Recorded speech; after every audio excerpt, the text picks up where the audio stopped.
इसरो ने एक ऐसा एक्सपेरिमेंट किया है जो भारत के अंतरिक्ष विज्ञान और सुरक्षा के लिए बेहद महत्वपूर्ण है।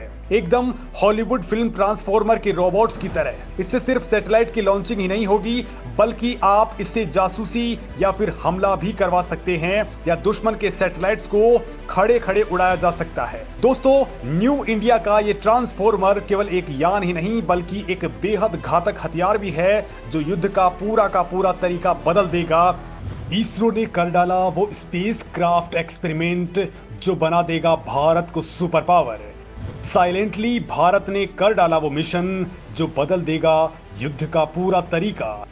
दोस्तों, इसरो ने रीयूजेबल लॉन्च व्हीकल यानी RLV का लैंडिंग एक्सपेरिमेंट किया है जो पूरी तरह से सफल रहा है। वैसे दोस्तों, ये एक स्वदेशी स्पेस शटल है जिसे ऑर्बिट री एंट्री व्हीकल यानी ORV भी कहते हैं। इसरो के वैज्ञानिकों ने कम खर्च में ये लॉन्च व्हीकल तैयार किया है।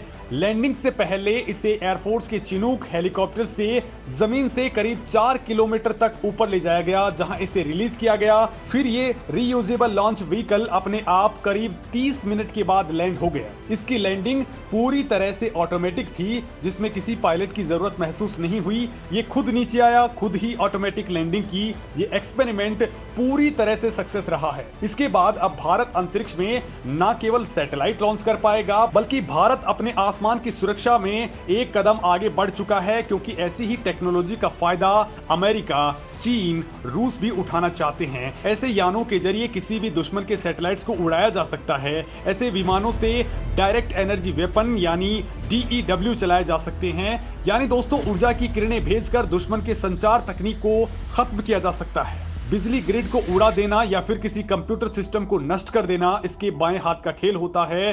भारत भी अपने दुश्मनों के इलाके में यह काम इस यान के जरिए कर सकता है। और दोस्तों, इसरो का मकसद अब अगले कुछ ही सालों में इसे बेहद एडवांस बनाने का है, ताकि बार बार रॉकेट बनाने का खर्च बच सके। ये रॉकेट सैटेलाइट को अंतरिक्ष में छोड़कर वापस धरती पर लौट आएगा। थोड़ा मेंटेनेंस करने के बाद उसे वापस सैटेलाइट लॉन्च करने के लिए भेजा जा सकता है। दोस्तों, इससे स्पेस मिशन की लागत कम से कम 10 गुना कम हो जाएगी।